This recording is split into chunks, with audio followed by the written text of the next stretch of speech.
Hey guys, it's Caleb here, and I wanted to take a second to tell you about our show sponsor, Yellow Force. Yellow Force is a Brazilian health and wellness movement that's based entirely on the benefits of turmeric, which is an ancient Indian root. Okay, this has been used in the world of medicine with its active ingredients curcumin, which has powerful anti-inflammatory and antioxidant properties. What Yellow Force is able to help you with as somewhat of a dietary supplement coming in a capsule as well as a powder format is giving you energy, having those antioxidant properties to keep you feeling good through the day, giving you a boost of energy with their ginseng mix, as well as giving you a little bit more of a clear-headedness throughout the day so you're able to tackle all those tough tasks that you're going after.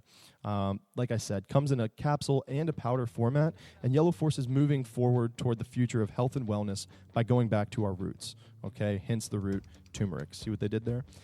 They've got their Morninga curcumin mix, their turmeric mixed with booster.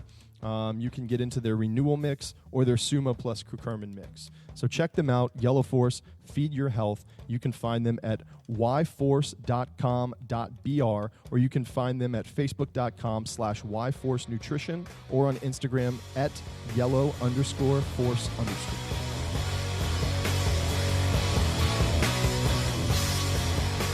Sweat Equity Podcast coming to you from Cigar City Studios in the Toco Works, Tocobaga Consulting Office. I'm your host, Law Smith. Sitting here with me is the Lion's Purr, Mr. Caleb Fuddy. Woo! That's what his voice sounds like. Our guest today on the podcast. Let him hear you. His name's Joe Sale of Tampa Image Factory. Hey guys, happy to be here. Yeah, see, you got to get right up in that robot dick of a microphone. Gotcha. Yeah, that's what I'm saying. If you hold it like a rapper, I say talk right. If this microphone was a penis, just go right for the dick hole. Just the tip. Yeah, but as center of the tip as you can, like the top of a pinwheel hat. You know where the pinwheel actually would, if it broke, where you would have to glue it back on. Gotcha. That's Talking to the that. urethra. You know how people have fetishes like real sex, where it's like a German guy who's got he loves to put twigs down his dick hole, right in there. Okay, we probably just lost anybody that's older than over the age of 50, unless they like dick jokes. This is Sweat Equity Podcast. This is the realistic small business startup advice podcast, the anti-Tim Ferriss podcast, if you will. Please do us a favor. Go on iTunes, subscribe, rate, review. That helps us out. We have a little bit of sponsorship, but we want more. The better the sponsors. The better the rating, the more subscribers. Not to say anything against our guests sitting here, but the better guests we can get. Who's the best photographer in the world right now? Not me, but I'm working for it. Okay. Well, I know the best in our area is Joe Sale. Well, I mean, we instantly liked your stuff. We kind of met when we were looking for office space, and we thought maybe we could divvy out part of your studio. And then I was like, you're like, hey, do you like really hot chicks in here? We're like, yeah. No. Yeah. No. My wife listens to this sometimes. Of course we don't. But tell us about yourself. Tell us about your company, because I'll try to butcher it if I give the Cliff's Notes. No, by all means. My name's Joe Sale. I'm a professional photographer here in Tampa. I am the owner of Tampa Image Factory, which is a full-service photography studio in Tampa. And Hot Girls is a part of it, but we also do a lot of commercial photography. We do a lot of professional headshots and portraits, family portraits. Also a lot of product photography and photography for marketing purposes. That's kind of what my specialty is. Yeah. And also a lot of artwork. I like to do photography for art. And being a Tampa native, I'm very connected, and I feel a very immense kind of connection to the city of Tampa. So I like to kind of capture those landmarks and feature Tampa in a lot of my work. Yeah, it's kind of funny. Joe and I, the way I met Joe was we apparently look alike. We have a lot of parallels, kind of in our day to day. You guys are just big white guys. in our kind of day to day activities, and I guess we frequent the same kind of little rotation of coffee shops here in Tampa. And I walked into one of the coffee shops one day, and the barista, I guess I don't know if they're still called baristas, but we'll call this guy barista. He looked at me, he's like, "Hey Joe, what's up?" And I was like, I just rolled with it. I was like, "What's up, man?" And I don't care. Just give me my coffee. And And so then he gave me the coffee, whatever. We did the transaction. Then I went and sat down. He like said it again. And he's like, your name's Joe, right? And I was like, no, you said that earlier, but I just like played along with it. And he's like, oh, you look just like this guy that comes in here. And I was like, oh, okay, whatever. I came in another time, same thing. He was like, what's up, Joe? And like started laughing. And so then the third time I went in, he was like, hey, Caleb, this is Joe. I was like, oh, crap, what's up? And he's just like, yeah, I guess we look alike. And it happened a couple different times, I guess. He calls me Caleb every once in a while. Yeah, right.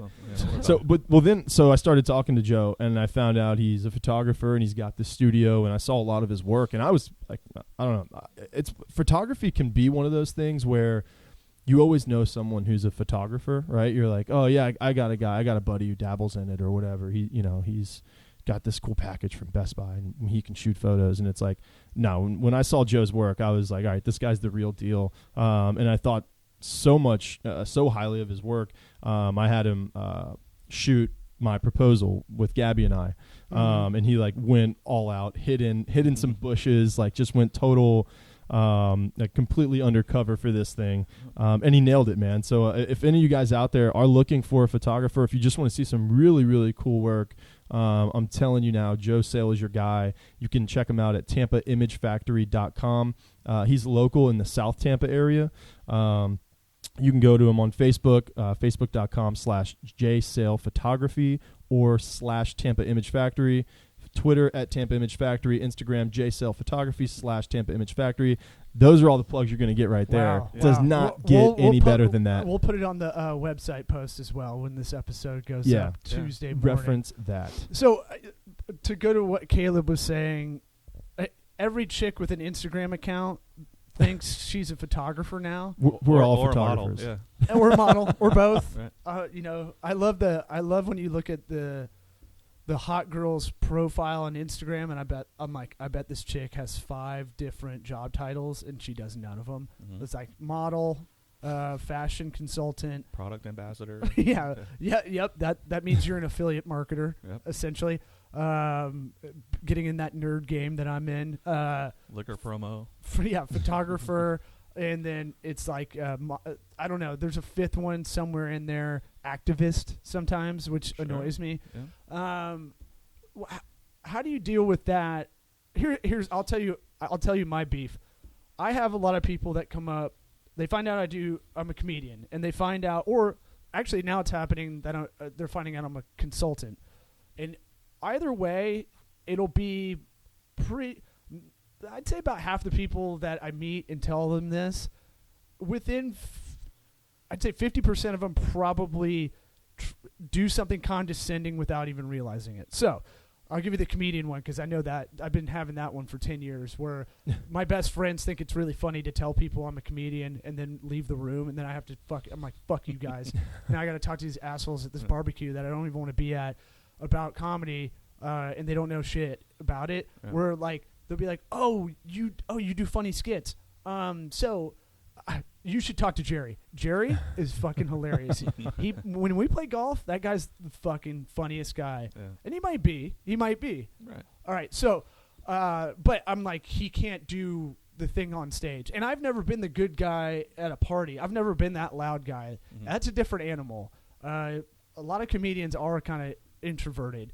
For photographers, I feel like you probably get the same thing because what I'm dealing with the humor side is everybody has a good sense of humor. Yeah. And then but they really don't a lot of the time. And everybody probably thinks they have a good eye. Very true. Yeah, I mean, I get what you're saying too, and I'm very introverted. So for me, photography is my outlet. That's how I express myself. Yeah. I don't really go out. I don't really interact that much unless it's for a networking event or a professional event. Or full moon or something like that. That too. So I understand too, like social media, Instagram, all that sort of stuff. It's almost a necessary evil to where I have to put some stuff out there so that I'm relevant and I kind of stay relevant. Mm-hmm. And same thing with the girls who do all the product placements and all the selfies and whatnot. So I understand it. It's kind of one of those things where if I didn't share my work, people would still probably know about me, but it's good to get it out there and open your base up to more people. But yeah, I mean, people, everybody's a photographer, everybody's a comedian, everybody's a model. You just kind of have to weed through and figure out who's good at what they do. And obviously that's who you are and that's who I am. And yeah, but I mean, like, same with the consulting part. They go, oh, you're okay. And it's like, I'm like fucking, instead of, like, with stand-up, they go, tell me a joke. And I'm like, suck my dick. Like, get the fuck out of here. Yeah. This church doesn't need that right now. No, but I'll be like, that it doesn't really work like that. I need to be on. It's like kind of a different. I'm going to tell you a joke. You're not going to really laugh because it's not a street joke. Right. It's not dun dun dun. It's something I want to. You got to be there and you got to be a little anxious with the crowd and kind of be in that noise. With the consulting side, I'm like, all right, let's try me. I know I'm young. I'm 31, and so people want to try me on that. Mm-hmm. I can see it a little bit, and so I go, try me. I'll do a strategy right here for you. Usually I get paid $186.50 an hour for. So let's do it. Just because I'm starting to get like a little man syndrome with it. Like, they're like, hey, I heard you're consulting. It's like, try me, dude. Do it. Try me now. I'll fuck you up. So.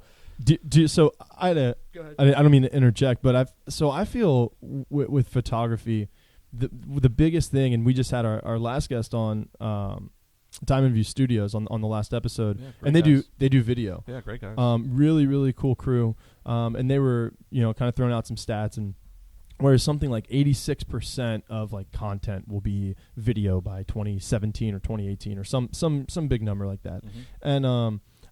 And I feel like when you're a photographer, it's almost probably exhausting playing like the social media game, because we all need social media if you're in business, and it's just kind of something you have to do to stay relevant and kind of to get out there. Yeah.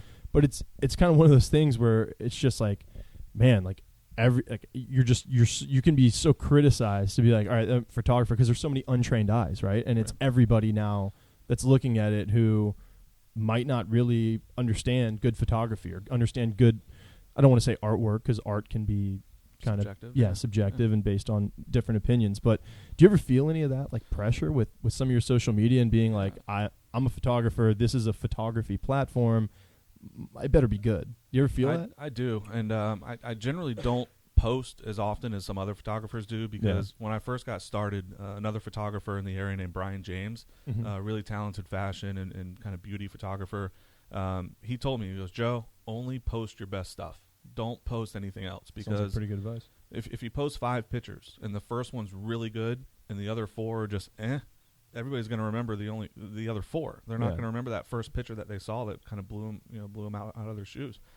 So you really have to kind of take that to heart. And I see photographers post 8 or 9 pictures a day, and I'm like, really, the same sunset, just a different angle. Like, and sunset photography is easy. It's not something hard to do.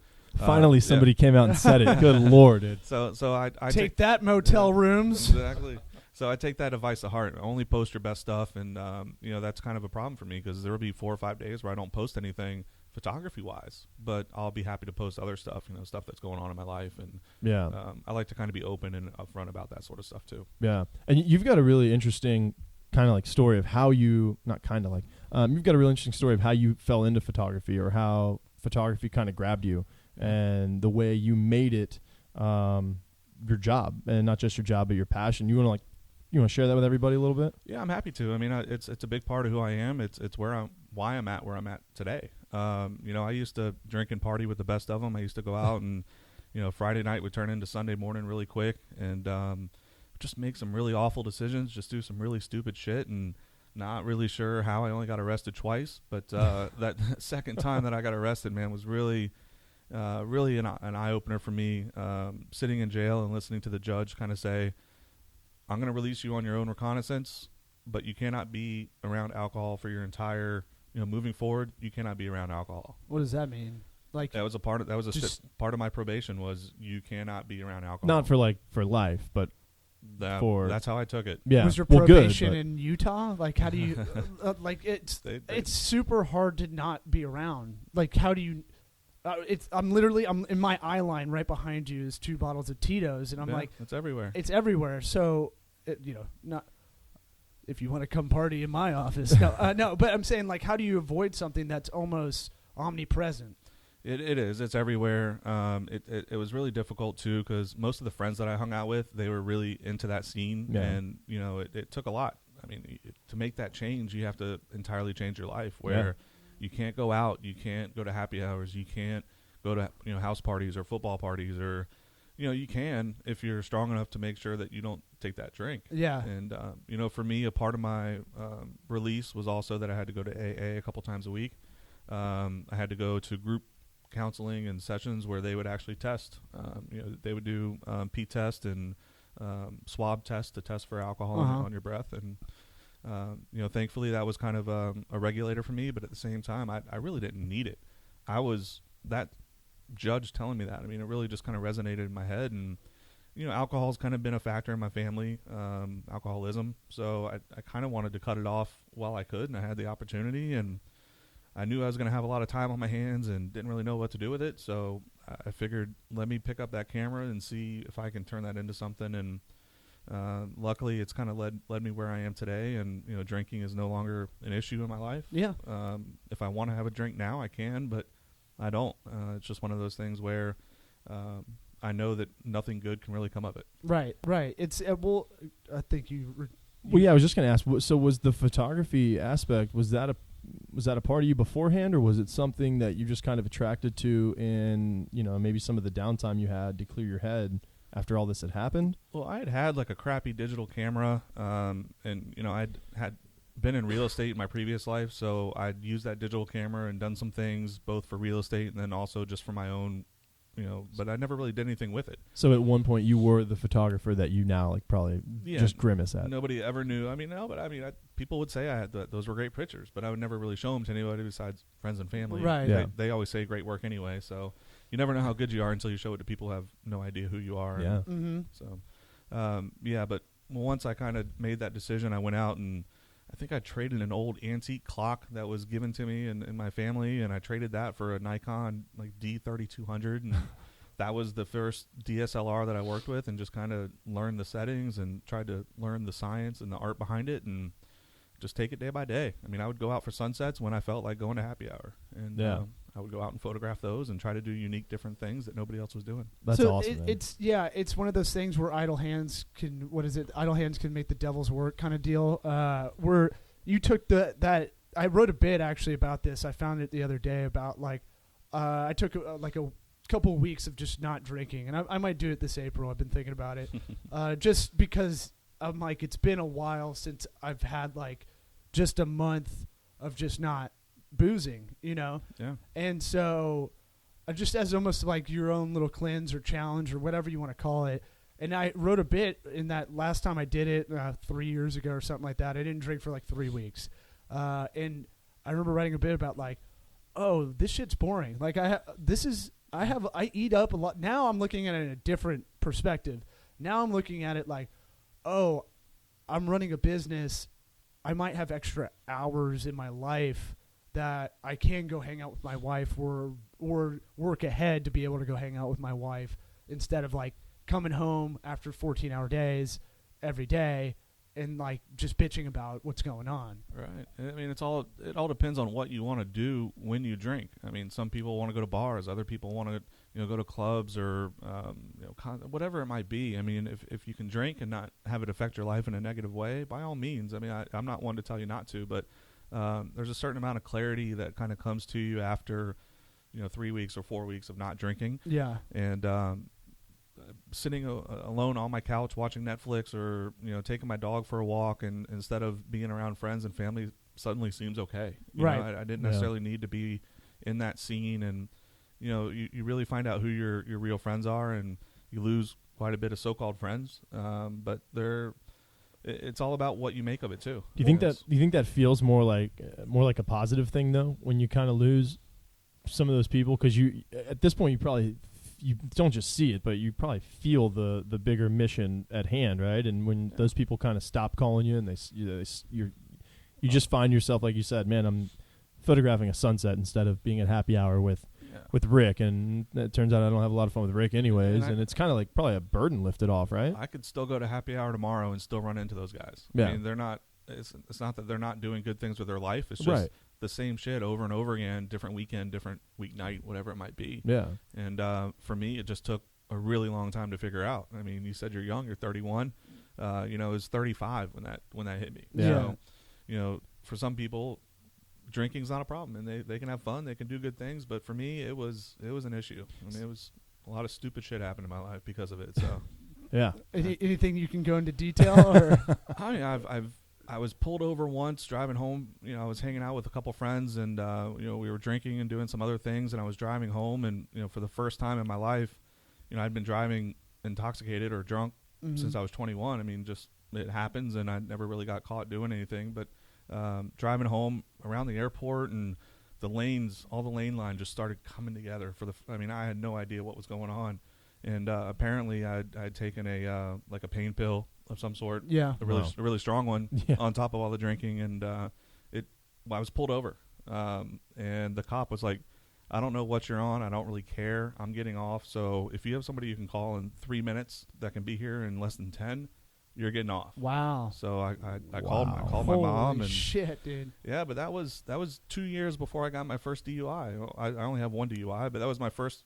That should have been a wake up call. Right. And Yeah. I played it off like, I was a little too much to drink, a little too much of this, too much of that, and you know, I didn't take it seriously. And for me, that should have been the wake up call. Yeah. And it's one of those things where, you know, growing up here, I know I can't say that I've never driven without having any kind of buzz, because that we kind of grew up in this area, the pre-Uber, no real taxis, Right. and it's not blaming it on that necessarily, but it is a factor where you're like, I'm probably okay after 4 or 5 drinks of like hanging out, and most people probably are, but there are instances where you can have that little to drink and have like something you didn't even realize could fuck you up that bad. Yeah, but and even after having, you know, 3 or 4 drinks, for me and probably for a lot of people, you can't make an educated decision on what to do and what's right and what's wrong. Mm-hmm. I mean, you can make judgment calls, but they're not necessarily good because your judgment's impaired. Right. So for me, it just went on way too long. You know, I'm thankful I never really hurt anybody. I'm thankful I never ended up in jail for a longer period of time than just 2 nights. You know, Yeah.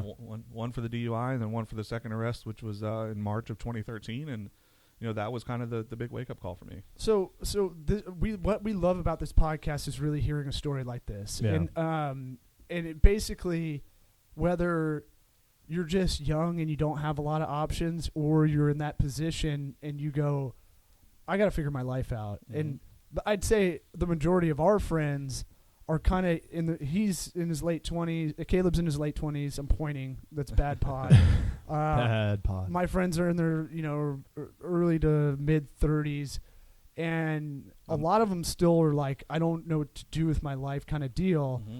And then I go, well, let's sit down and figure it out. And then sometimes it'll be like, well, I do want to do this, but how do I get started? So I want to hear how you went from like, hey, this is kind of maybe my rock bottom, to what like, there's always going to be some discipline factor in there. And I think that's the most interesting part. If you have any, like, for lack of a better term, life hacks, Right. I think it's it's kind of a mom term to It use, is. but how you're like, all right, time to regroup. What you did to kind of take care of that.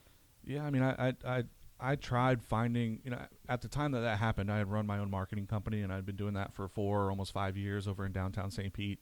And when that happened, I was like, okay, how am I going to continue working? How am I going to find a job if I want to just start something that I can just figure out a career and go that route? Mm-hmm. I'd always been in sales and marketing, but never really had that consistent 9 to 5 or 8 to 6 job where you know what you're going to be doing for the next 10, 15, 20 years.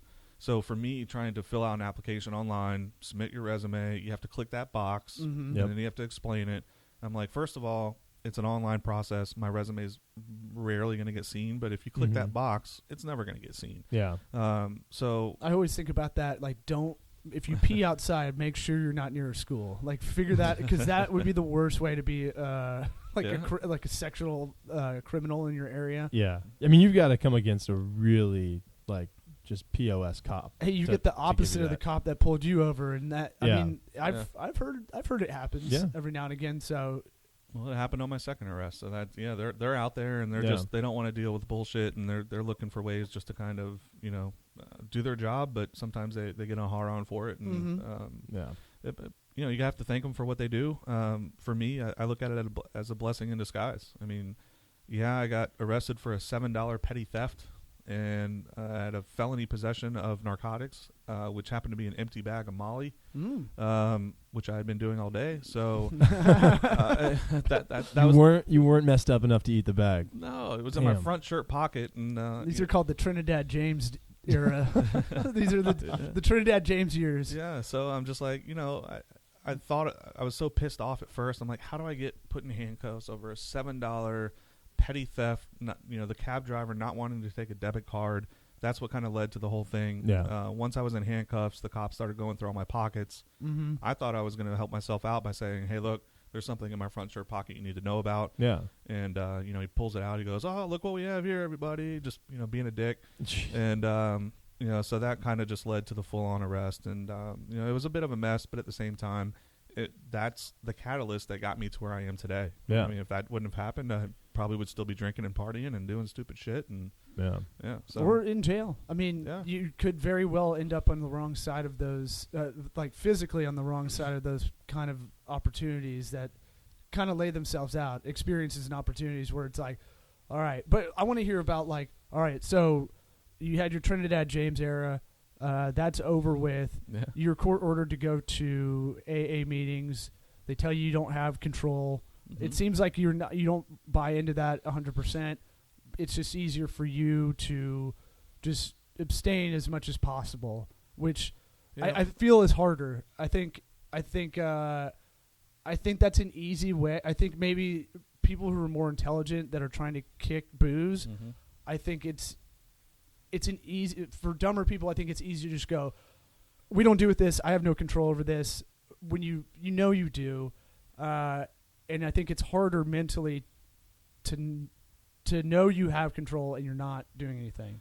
Yeah, I mean, they call it white knuckling, where you just kind of, you force your way through it. And, my dad had some issues with drinking, and I had taken him to AA classes, and, he was completely drunk walking in. So, like, I didn't have a very good, favorable outlook for AA in the first place going into it, but I had to be there. The group classes, the group counseling really was kind of an eye-opener, too. In a group of 15, 20 people, 90% of them were there for opiates and pills, and very few were there for drinking or for other drugs. So it was kind of the prescription pill problem is a whole different story. But the whole thing with AA is that you really just kind of have to give yourself up to at least being there and being receptive. And you hear these stories from other people, and it's just amazing what some people go through. And they're still here today to tell their stories and help other people. Yeah. And maybe through my photography and through my efforts of, just being open about these issues, maybe some other people will just kind of open their eyes and hearts to making those changes in their lives. Yeah, and I mean, artistically, sometimes that kind of that low point, or some of that pain or whatever you're dealing with, it can really help your art in a sense. It's not conscious. You're not like, well, I'm going to cut myself so I can have better photography, but it does give you a different perspective, because maybe you would never go to see these portraits of people that are in real pain, and then you can maybe capture some of that. I don't know if I'm on the right course with that or not. Yeah, 100%. I mean, I've seen things that most people haven't. Not a lot of people have spent 2 nights in jail and slept on a metal cot, which, in relation to a lot of these other stories I've heard, that's nothing. It pales in comparison to some of these other stories. But you have to be able to go through, trials and tribulations in life to really kind of understand, A, who you are, B, what you want to do with your life and how you want to do it, and see how that affects other people. I'm blessed that my parents still, love and care for me, and, I haven't, pissed them off to the point where they want nothing to do with me, and, I've got a great family, so...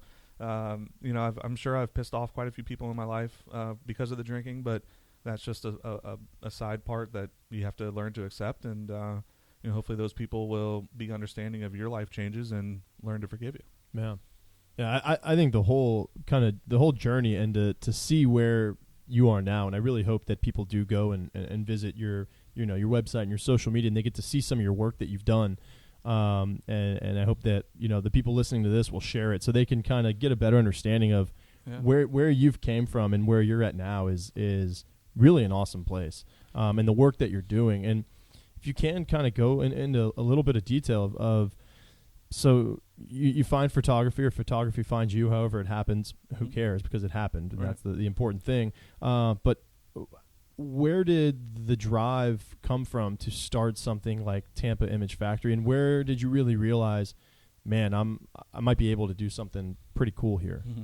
Well, I mean, everybody's a photographer, is the saying out there, and there's anybody with a digital camera can take pictures. It takes a photographer to actually create an image, and nice. I wanted to create an image, hence Tampa Image Factory, not only for myself, but I wanted to provide a place where I can call home. I can have my own photography studio, but then at the same time, I can have other photographers that I respect and that I think their work is great. I can have them come in. They can either rent space or they can just use the studio to create other images of their own. And so that's where Tampa Image Factory came into play. I found an awesome building where I can live upstairs and kind of oversee everything that goes on and just be hands-on with the studio, but then also take a step back and just let people use it and create and see what they come up with. And it's a really cool spot. We've got a lot of good gear. If I were still drinking, I would never have the money to accumulate that kind of stuff. It's amazing, $200-300 that I'd spend on a Friday night. Now that goes towards a new light or a new camera or a new lens. Your shit's expensive, man. Very. I mean, so if one question I wanted to ask before I forget is if there is someone listening that does want to be a photographer, you talked about your first DSLR camera. Mm-hmm. That's really like a legit camera. Like there's a big separation between having, that old ass like a point and shoot. Yeah, the first era of like automatic zoom lens and stuff to the like the ones that are like Nikon, Canon, that are. I'm going to try to explain this for someone who doesn't know any of this stuff.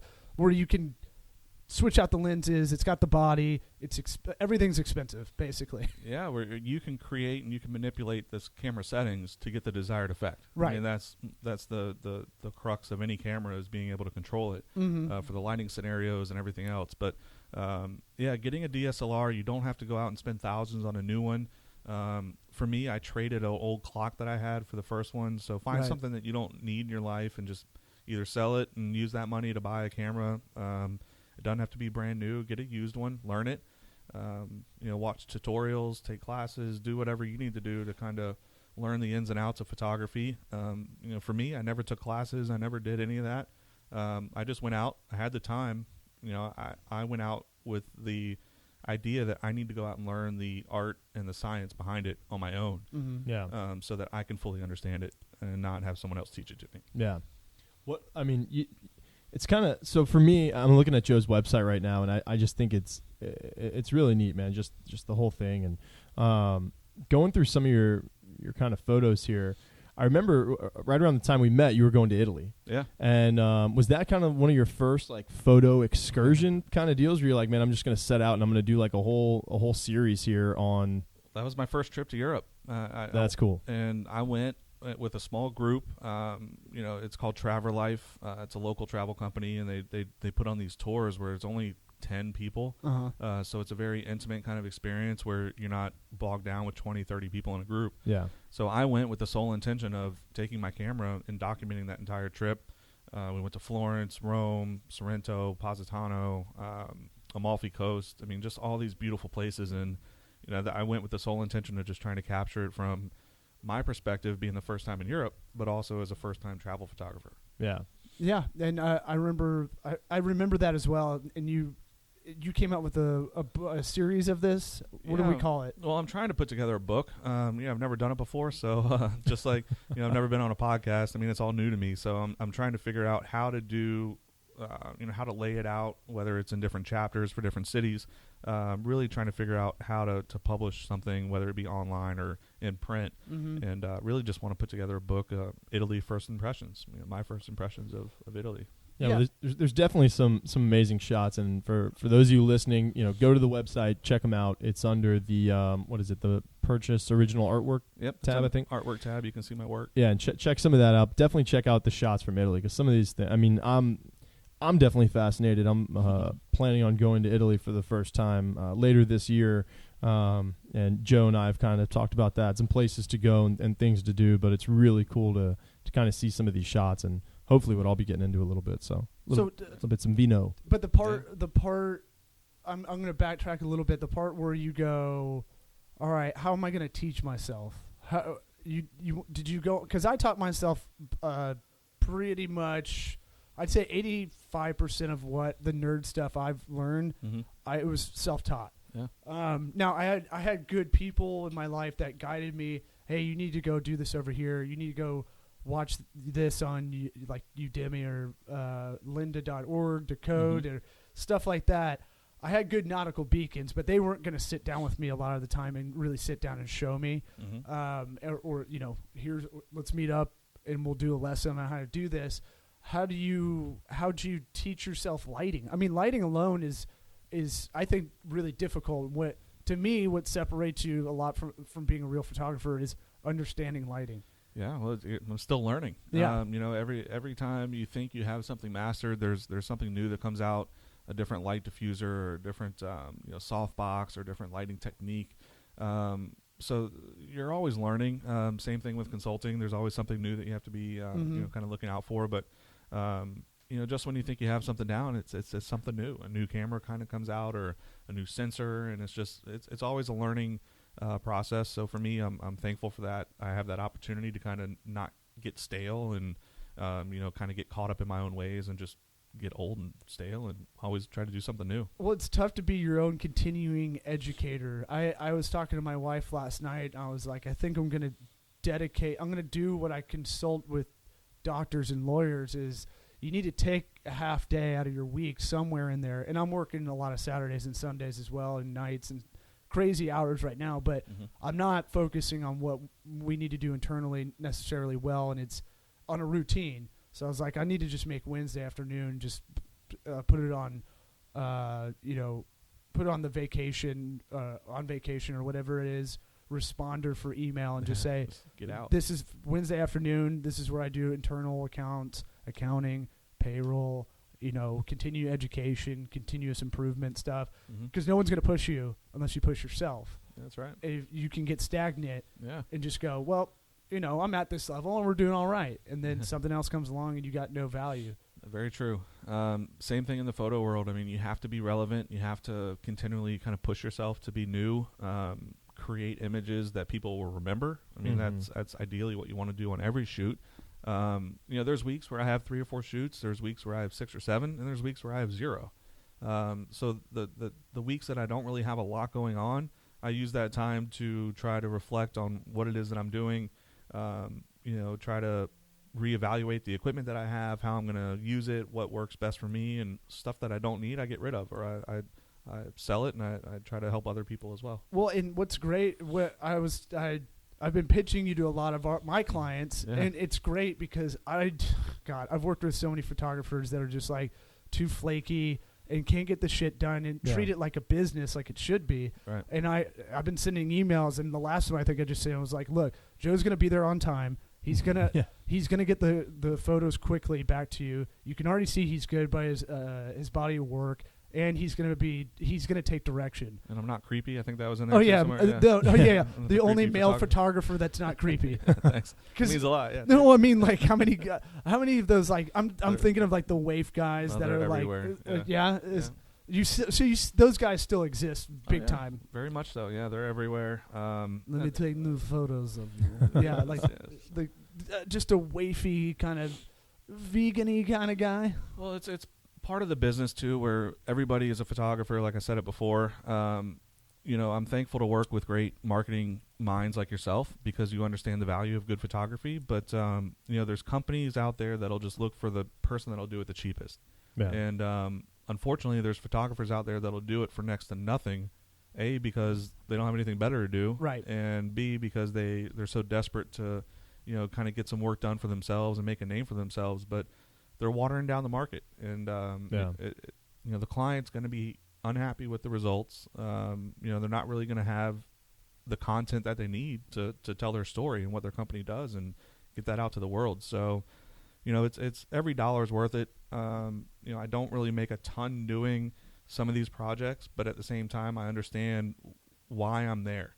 If I don't have to make $1 on some of these photo shoots, by the time I pay editors and all my equipment and everything else, I may not make $1, but for me, the experience of working with somebody new, going through that process, still perfecting my craft, that's invaluable. And good work will beget good work. Exactly. You never know. Like, you just did 2 shoots for 2 of my clients, and you never know. They could have other investments elsewhere.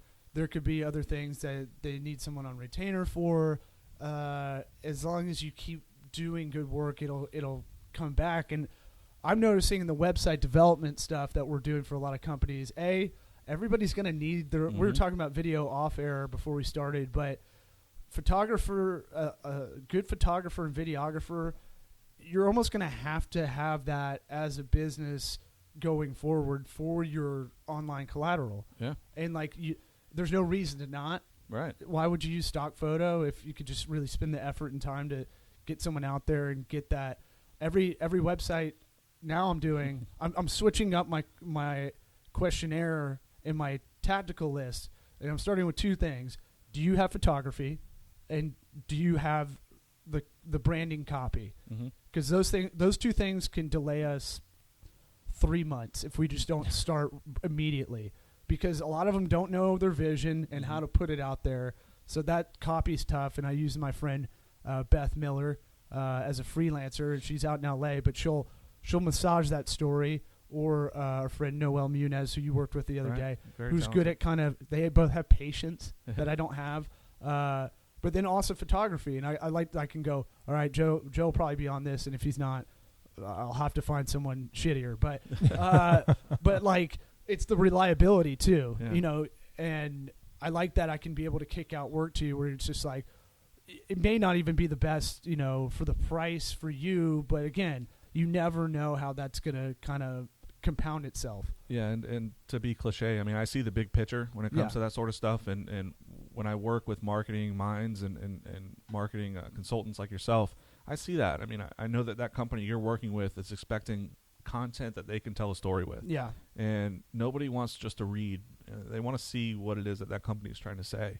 And I take that to heart. I mean, I instead of just taking a headshot, I try to get a little emotion out of somebody, and sometimes it's more difficult than others. Trying to get some movement instead of just somebody just sitting still. Try to show some movement in the environment. So I try to find different creative ways to kind of tell a story, and you put that on a website or you put that on social media, it's going to get more attention than just, hey, here's our Happy Monday post, right, or whatever it might be, or Throwback Thursday. So there's so much out there that you need that image to go along with the story. Yeah, and I think you kind of alluded to it earlier a little bit, and I don't know if maybe you just didn't quite get around to it or you didn't want to say it, but I'll say it. It's kind of, these people, if they just would go the extra mile, look a little bit further rather than just the cheapest photographer out there, they'd get what they want the first time. Because putting together, a website, if you use a company like TocoWorks, there's only so much any web developer can do. Your photos are going to help tell the story of your company, and they're going to go on your website. It is so important to have those good photos as a first impression. And the trend is minimalist, a heavy image, and with overlay text to get people involved. And it's it's one of those things where it's like, all right, we need to evoke your brand somehow, but one thing we've been doing before set up, and I'm kicking myself for not doing it a while back with any photographers, videographers, is setting up a shot list. What do you need? Let's get this done. Really practical shit like that. And so that really helps, because it's like, all right, we know you want to say we're these 4 things as a company. How are we going to evoke that via photo? And even then, it's still. Yeah, I'm sure it's still a challenge. There needs to be alcohol for them to get loose on that, because everyone's really stiff. Yeah, and it's difficult I hate being in front of a camera. I'd much rather be behind it. So that's where this all comes from, then, huh? Yeah. So I entirely understand. From being a subject's point of view, I don't like being in front of the camera. So I try to make it as easy as possible, as comfortable as possible. I'm not good at telling jokes, so if I want somebody to smile, I have to do something stupid or just kind of off the cuff. But I'll leave the comedy up to you. But that's not. Yeah. I'll just try to be improv-y with it. Improv-y, that's good. Well, just be like, where are you from? Let's just keep asking questions. Yeah. I like those candid things just to kind of come out, and then I'll just sit there with the remote shutter and click the shutter when they least expect it, and that's usually a really good shot. So. Hey, people are usually really good about talking about themselves, and you just keep asking them questions like it's a first date, and they'll relax a lot of the time. I'm good at that. I had to produce a bunch of digital commercials, and you could tell everybody was being super stiff, and it's just like, all right, well, I got to go back to my groundlings classes and figure out how to loosen everybody up that's not used to doing this. Yeah, it's not easy sometimes, and I've been on photo shoots where I'm there because someone else tried to do what I was there to do.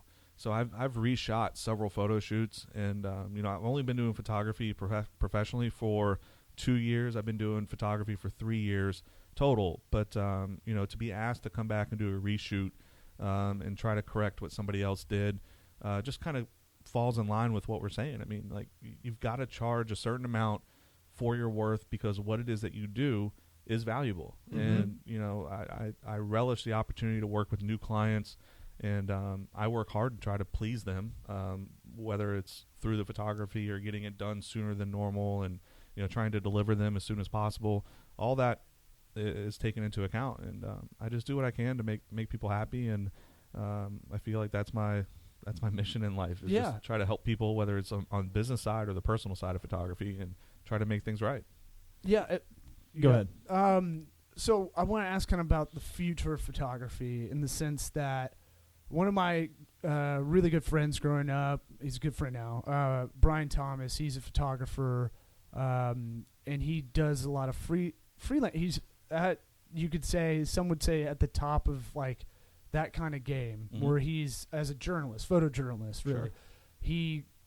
He'll get the call for the New York Times. Wow. The last time I was hanging out with him in New York, he was on his thing was on the front page on the Sunday. Wow. Yeah, he got up at like 4, had to get out to like Governor's Island in New York and like get out there, and then it was on the front page. Amazing. He's doing his own stuff right now, a Florida series. But when him and I talk, I go, what is the next steps? What do you see as the future of this? Because he was explaining to me a few years back that he feels like it is limited. He feels like he is in this rarefied era as a photojournalist, and I'm like, I told him, like, there's got to be something out there. I don't know what it is, but it's always necessity breeds innovation kind of deal. And I know the freelancer world for photographers is fucking rough. It's got to be. I mean, with the newspaper industry being the way that it is, granted, they still need the imagery for their online content and for their papers, but with all the cutbacks and everything in the newspaper industry, I mean, I haven't personally been in that industry, so I can't speak for it personally, but having opportunities, whether it's presented to you by your employer or by a company that says, hey, we want you to fly out, we want you to do these type of shots for us, having opportunities presented to you or making those opportunities happen is ultimately what's going to make you a better photographer. And fortunately, I've had a few presented to me, but I've also gone out and made a lot happen for myself. And I think that's kind of what sets aside some photographers from others. Other people are just willing just to kind of go out and take pictures and hope something happens. And for me, I'd rather go out, take pictures for a purpose, know why I'm taking it, whether it's for a company or for a client or for my own purposes or to create a piece of art. That's kind of, I always have a purpose in mind when I'm taking pictures. I think Joe just completely answered my kind of not necessarily wrap up question, but kind of a question I like to start wrapping up with, and that's what you want people to know about Joe Sale, the photographer in Tampa Image Factory. And I'd ask that now, but I think that literally just summed it up perfectly. Well, yeah, there's taking pictures and there's making images, and they're two different things. And I can go out and take pictures, but I really want every opportunity to lead to me making imagery, and to make that image last forever by either printing and framing it or having it used in a magazine or a piece of marketing collateral.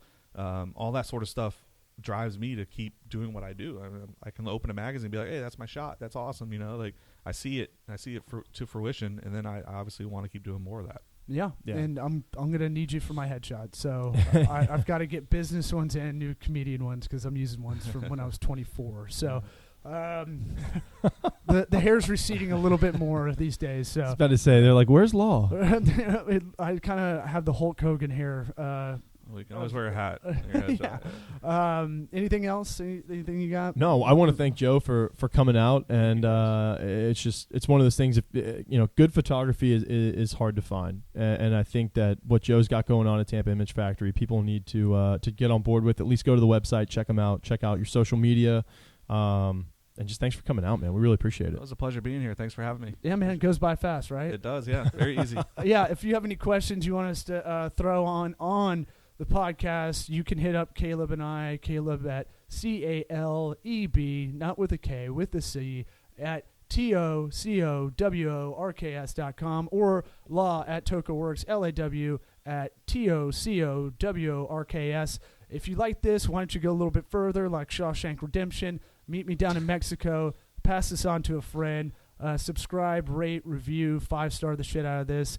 But really, we do this for the love of the game, so pass this along, and mahalo. Mahalo, brass. Mahalo.